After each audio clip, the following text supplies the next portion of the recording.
God is moving in this place.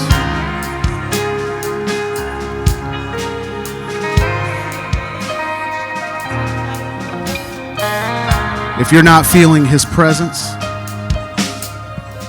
His greatness, today is the day that you can correct that. You guys can go. You may be seated.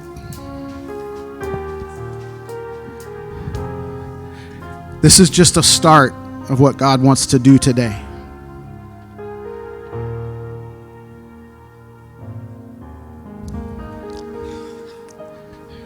You will see no title slide today because I don't have a title for the sermon. Direction for the service has been as we speak. Young people, you're dismissed to go to class.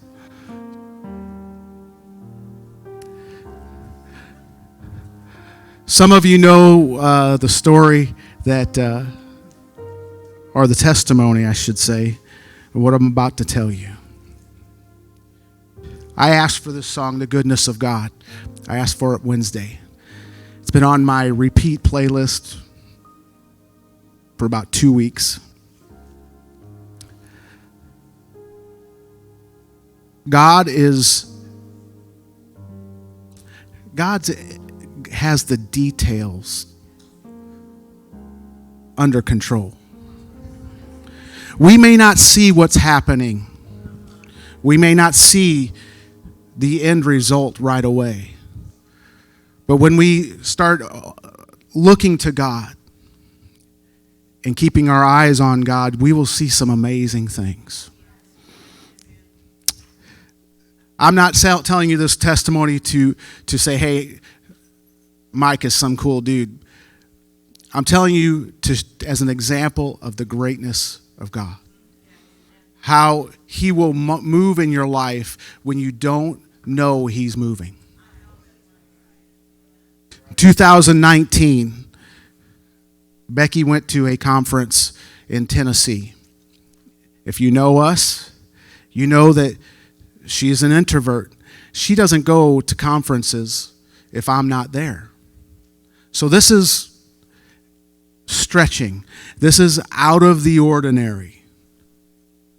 Me being me, I get bored, and on a Saturday, I go looking for a car. Do we have money for a car? No. We don't have money for a car.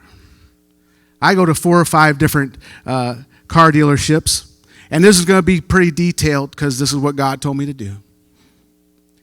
I went to 4 or 5 car dealerships, and I'm leaving one in O'Fallon, and I'm getting into my car, and someone behind me says, "Hey, Mike, what are you doing here?"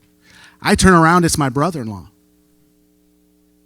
I said, at some point in time, I'm going to need to buy a car. He goes, "Oh, cool. I'm trading in my wife's car." Oh, cool. Have a good time. Left. Next day, he calls me up and says, "You know what, Mike? This is what the dealership is giving me for the car. If you give it to me, I'll sell it to you. It's between $7,000, $9,000, $10,000 less than what if I went to the dealer to buy it." I don't know about you, but that's a lot of money to me. That's like a tank of gas.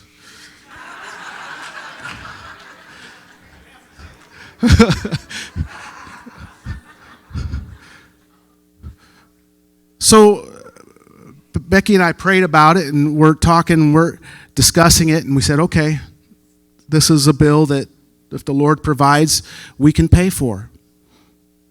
Because even at that much under what it would be worth, we still don't have the money. So we bought the car. It's a nice car. It's the nicest car I've ever owned. And we didn't really understand the future. We didn't see the future. Fast forward to 2021, and Becky's like, "You really need to get out of the job that you're working." And so we prayed about it, talked to pastor. And Pastor, we had been in discussion saying, hey, okay, Pastor, this is what we're wanting to do, this is what we're feeling. And finally, Pastor said, you know what, I think it's time. So I quit my job and started to drive for Lyft and Uber. And I would have never done that if that car wouldn't have been available. Because the car I was driving really didn't have air conditioning. And that's not a good car to drive when people are expecting to be in an air-conditioned car in the hell that we're going through right now. So that car was set up so that I could move into driving for Lyft and Uber. Now, Lyft and Uber, you're driving as an independent contractor. You don't know how much money you're going to make. The Lord then provided. We stepped out because we felt the Lord was moving us in that direction. He's provided every paycheck. But that's just a small part of what God has been doing. If Monday night prayer, I've done some of these testimonies. I had a young man get into the car. Every morning, I pray, Lord, number one, I pray for your protection. Number two, I pray for a efficient, productive day. But number three, I want a chance to talk to somebody. I want a chance to talk to somebody about you. I want your kingdom to grow. I want people, when they get into this car, to feel your peace and your joy. I've had a young man get it. I drove up to pick up a young man. He's on the phone. And as he gets in the car, I hear him talking to someone on his phone about if he would turn himself in the next day, he would get about, it was like a short amount of time in prison. If he didn't, he was probably looking at 50, 60 years in prison. He's crying in my back seat. The Lord goes, here's your open door. So I shut off the app. I didn't take any more rides. And I stopped and I talked with him and I prayed with him and he cried and we prayed some more. There's been several people that have asked. They get in the car and they go, you know what? I think I'm really supposed to be here. Can you pray for me before I get out of the car? I've had people where God goes, you need to stop and pray with them. I chased one guy down. He was already out of the car, and I'm like, okay, Lord, I get the point. Got out and ran around the car and said, hey, can I pray for you? He goes, I'd be happy if you would. The best one that I have so far is I picked up an elderly lady from the dialysis center. She was just had dialysis. She wasn't doing good physically. She gets in the car and she goes, what can I pray for you about? Yeah. I'll let anybody pray for me. Come on. So I told her, pray for my family. This lady did not do a silent, Lord, help. No, this lady, she went to church. There was church going on in my car. For 20, 25 minutes, there was church going on. She was going. She would start slowing down. She'd go, what else you need prayer for? I'm going, I'm thinking of things then. I'm just going, the car, pray for, you will just keep going. I was wanting to miss turns to keep her in the car longer. But God has opened some doors that I didn't realize until this couple weeks ago. And I start looking back at the things that God had done and the places God has taken me that I didn't think anything about. That I didn't think mattered at all. The little details of Becky going to a conference. The little details of me going to a random car dealer and running into my brother-in-law when I think it's random. When I think that my brother-in-law just happened to be at the car dealer. The weekend of July 4th, Becky and I were supposed to be out of town. We were going to go to Tennessee, and we've done it several years. We've gone on July 4th. Nothing to it. The Saturday before July 4th weekend, I get into the car, and the dashboard lights up like a Christmas tree. I'm like, something's not right. So I get it home, and I'm like, Lord, your will. Get up in the morning to come to church, and it comes on check hybrid battery pack. Now, if you know anything about hybrid battery packs, it's the most expensive part of the car. There are lots of cars in the junkyard that the only thing that's wrong is the battery pack. I'm like, Lord, you know I don't have the money. So we run to O'Reilly's on Sunday afternoon, and they put the little computer on there, and it says, replace hybrid battery pack. Oh, Lord, that's painful.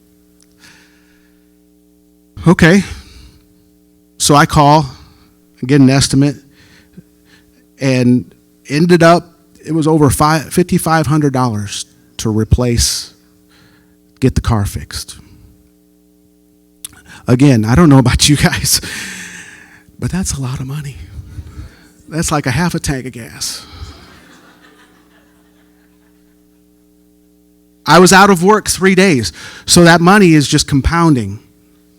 No work for 3 days because that's my livelihood, driving that car. We still were planning on going to Tennessee, because it's really not expensive for us to go. And Wednesday, we said, you know what? The responsible thing would that we cancel our trip and save that money. I could still drive 2 or 3 days. I could drive the 4th, and it'd be nothing. It'd be okay. We'll make it up some way.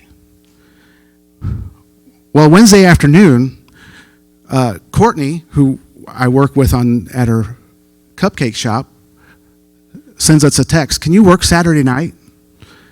She has no clue what's going on. She just goes, can you work Saturday night? Our schedule just came clear. Yeah, we can work on Saturday night. And so we plan on it. I was able to work sporadically on Thursday, so we didn't make a whole lot of money. On Friday, I had a pretty good day. And on Saturday, I go out to drive. Now, I'm old and set in my ways, and I don't really like to work on Saturday and Sunday. And so I don't work on Saturday and Sunday. And so Saturday, me going out on a Saturday is unheard of. It's the first time in over a year that I've worked on a Saturday, driving. Something that I think, it's just a coincidence, No. Saturday, about 10 or 10:30, I run in, I go pick up a young lady, and she's a little frustrated when she gets in the car. And she says, can you find some place for me to get a money order? All right, no problem there. She goes, I just moved here from California. I'm trying to get my apartment, and I have to have a money order to do it. So me being the smart guy, I call my wife, babe, where can I get a money order? She tells me a couple of spots, and so I start taking off. Now, if you're familiar with Lyft and Uber, you're supposed to go from point A to point B. If you don't, Lyft and Uber start contacting you, seeing if you're okay.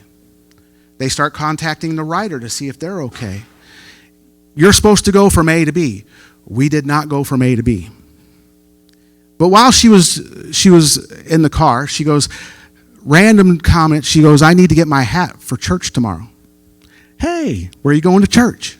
She goes, well, I saw a van that said First Baptist Church, and so I'm going to go there. I don't know where it's at. I'm just going to go to the First Baptist Church. Hey, that's great. She goes, where do you go to church? Apostolic Church of Belleville. It's an awesome church. I start talking about the church.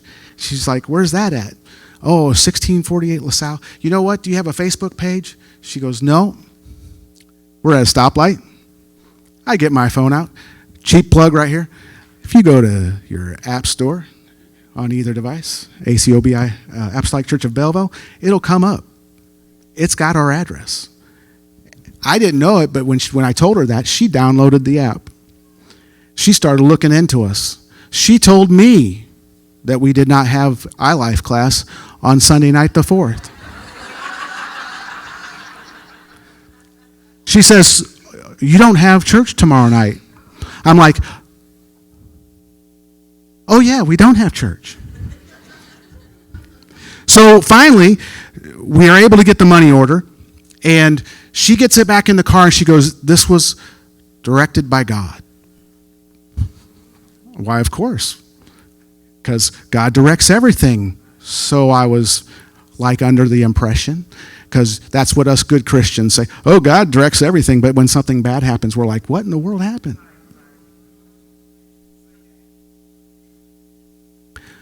I just got a $5,500 bill. Where's God in that? She goes, has anybody heard of the Amtrak train wreck that happened in Chicago a couple weeks ago where a truck hit it and it overturned? She goes, I was supposed to be on that train. I got off my train from California. Some worker came up to me and said, where are you going? I told him St. Louis. He grabbed my bags, takes me to a train, to the front of a line of a train, puts me on that train. I get going. I'm talking to a passenger that's with me, and she says, there's something wrong with our timing. Can I see your ticket? She looks at my ticket, and she says, you're not even supposed to be on this train. She goes to Springfield, gets a hotel room because she's there stranded, looks on TV and sees that there was a wreck. If she would have been on that train, she would not have been in Belleville on Saturday. She goes, I was meant to meet up with you. I said, well, just to let you know, I don't ever work on Saturdays. This old grouch does not get out on Saturdays and work. She goes, I'll be in the pew tomorrow. So if you're following, there's little steps that nobody's even thinking about. During this time, we have some friends in St. Louis that go on a trip to Pennsylvania. They get talked into driving up to Quebec City to see Scott and Leanne Grant. Scott goes, you know what? If you're going back to St. Louis, I've got some things to send to Mike. Cool. I'm all for Candy coming back from Canada. So he comes back. He calls me on that Saturday before that, while he texts me on Saturday while I'm out driving, says, hey, what time's church tomorrow? We're driving in from Pennsylvania today. And I've got a package for you that I want to bring to you tomorrow at church. We'll just come and have church with you. Cool. It's at 10 o'clock. So, looks like everything is cool. I've had passengers say they were going to be at church. Never saw them.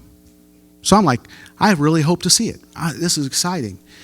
Saturday night, we go and do our cupcake truck.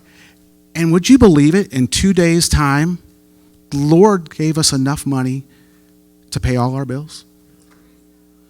I'm like, we're coming back from the cupcake truck, and we're adding up all the stuff, going, where are we at? And I'm like, you know what, Beck? If this young lady comes to church tomorrow and God does a work in her life, the $5,500 plus will be worth it. Well worth it. But that's not the end. Sunday morning, this lady shows up. She comes to church. Well, after she gets here, our friends that have just driven in from Pennsylvania show up to church. Brother Jake preaches an awesome message. And he comes up and he has an altar call that we have all the time. No, we don't. He has the guys go to one side and the ladies to the other. I was scheduled for security that day, so I'm like, that's crazy. Just to let you know, guys, the ladies were over here having church. You guys were, yeah, cool. It's at lunchtime. Just to let you know. While the ladies were having church. So the friends that we have, they were pastors in Pennsylvania, and they come up and they're praying. My friend from Uber, our Lyft, comes up and stands over here. The pastor's wife comes and stands next to her, starts praying with her. The Lord starts talking to the pastor's wife to give a word to this lady, to talk to her where she's at that moment. All these different pieces that were orchestrated by God that we never saw. To bring all these points together right at that time for a lady that we don't even know. I don't know if we'll ever see her again. But that day, God moved in her life. God touched her life. God changed her life right there. Now, all those pieces are moving away, going to the next appointed time for what God has. But all those little pieces came together because God is orchestrating everything we do when we are looking for it. When we are looking for it. I just feel to tell Brian, Hannah, I'm not saying this, I'm prophesying this over you, but be mindful. Watch for open doors. During this chaotic time of having a baby, if God opens a door for you to speak about Him, pray for somebody, do it. I've been feeling this all morning.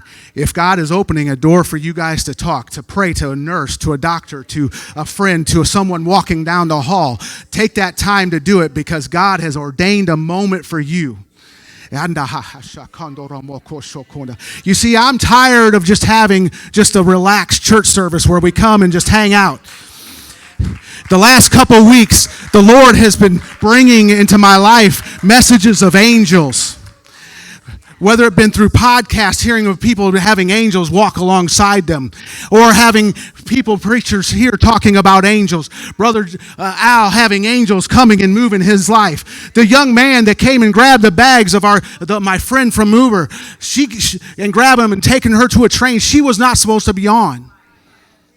Last week, Brother Matt talked about coming and teaming up with angels. I want that. Years ago, the Lord said, when I was here and I was praying, the Lord said, you have 2 angels walking alongside you wherever you go. You know what? There's sometimes I forget that. There's sometimes I forget the supernatural is walking and living in me. There's times when you forget the supernatural is walking and living in you. And all we have to do is go, you know what, Lord, open my eyes. Open my eyes to where you're wanting me to go. Open my eyes to what you're wanting me to say. You know what? Sister Evelina, hold out your hand. I'm praying that we see the eyes opened. I'm praying to see the lame walk. I'm praying that we see people delivered from the demonic spirits. I'm praying that we see signs and wonders in this church. I want to see the supernatural as we walk day to day, not just inside these 4 walls, but as we go to our jobs, we can have prayer for a friend and they're sick. I want to see it. You know what? How we do that? We start praying. We start fasting. We start going, God, I'm not fasting just to get my life under subjection. I'm fasting for a thing to happen. Lord, my family is needing saved. I'm going to go on a 3-day. I'm going to go on a 7-day fast to see my family saved. I'm tired of playing around. I'm tired of just playing and coming and staring at the pastor, staring at the song leaders. I want to be in the supernatural. I want to create an atmosphere for the Lord to come and move and change people. Change me. You see, Peter had his eyes on Jesus when Jesus was walking on the water. And what happened? Jesus said, come. I don't know about you, but water doesn't really take me walking on it. I usually sink. But Peter saw the supernatural because he had his eyes on Jesus.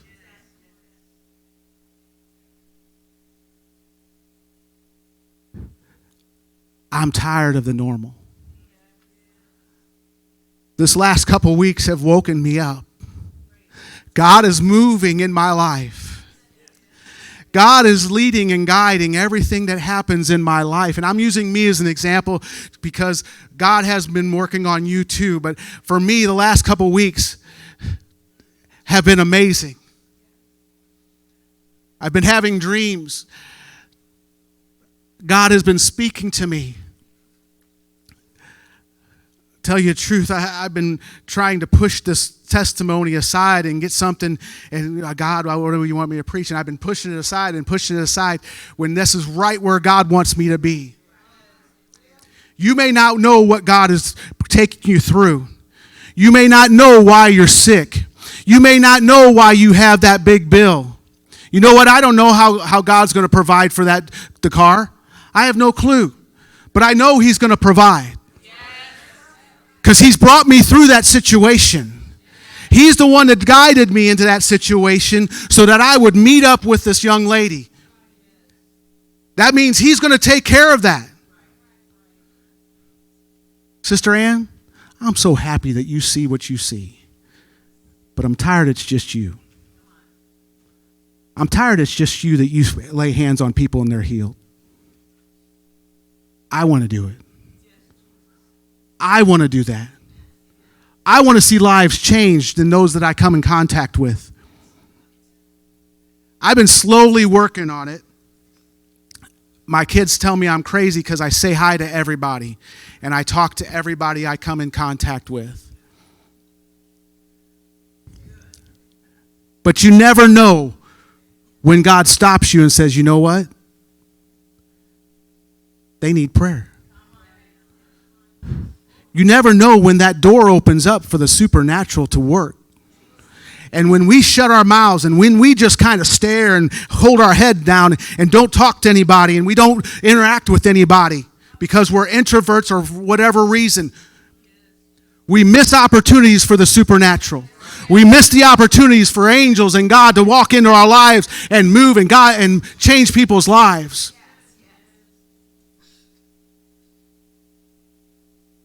Not all of us are called to go out and preach on a street corner. But we're all called to make disciples. And if you're not making disciples, you're not where God wants you to be.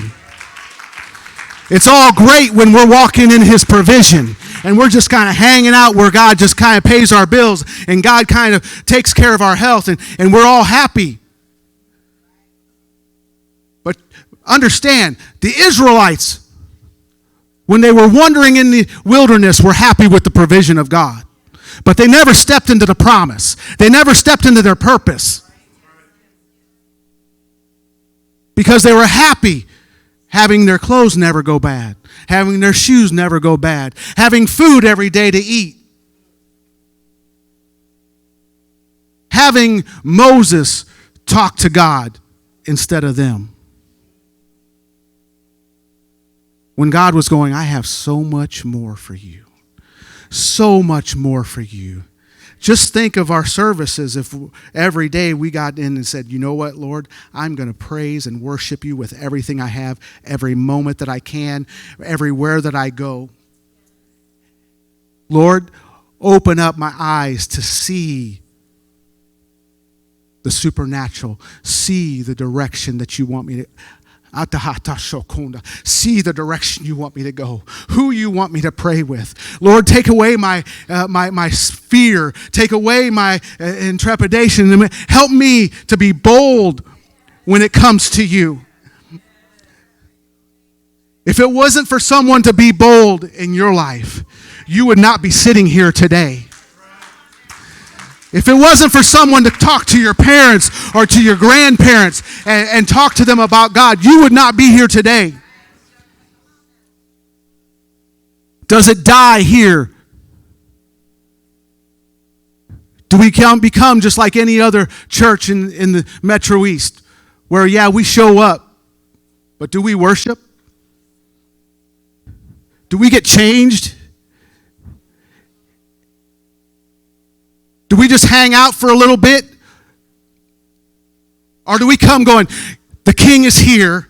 I want a part of it. I want to see what God has for me today. I want to see what God can do through me the rest of the week just because I showed up and I worshiped him with everything I have. The supernatural wants to be active in our lives. Could we all stand?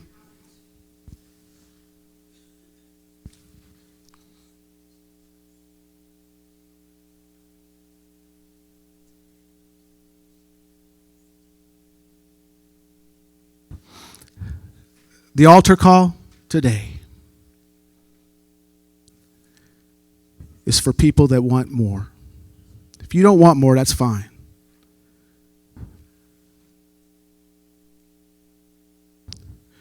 Every time God has moved in a situation, there had to be an action by his people. There had to be an action by his people.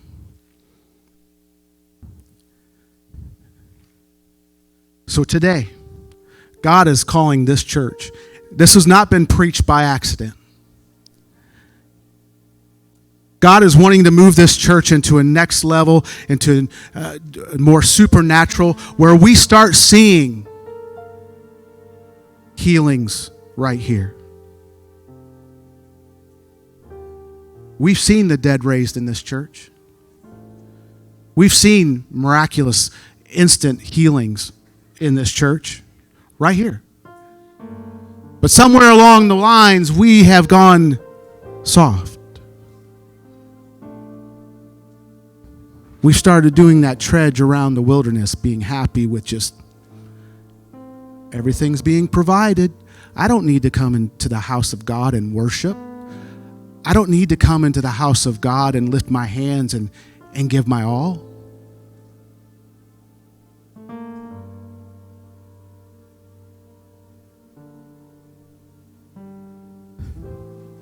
So this morning, God is calling for a commitment as the singers come and start to sing.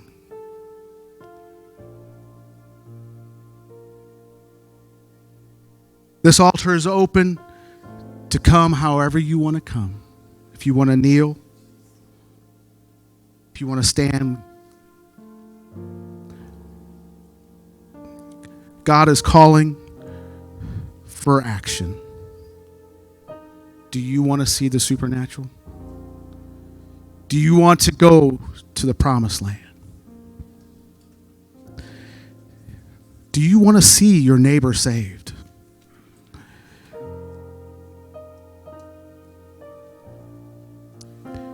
Do you want to see your family healed? How hungry are you for it? Do you want to see your life healed? We may have been looking around and seeing people that don't live right succeeding and go, why is it worth it? And God is going, I've got so much more for you.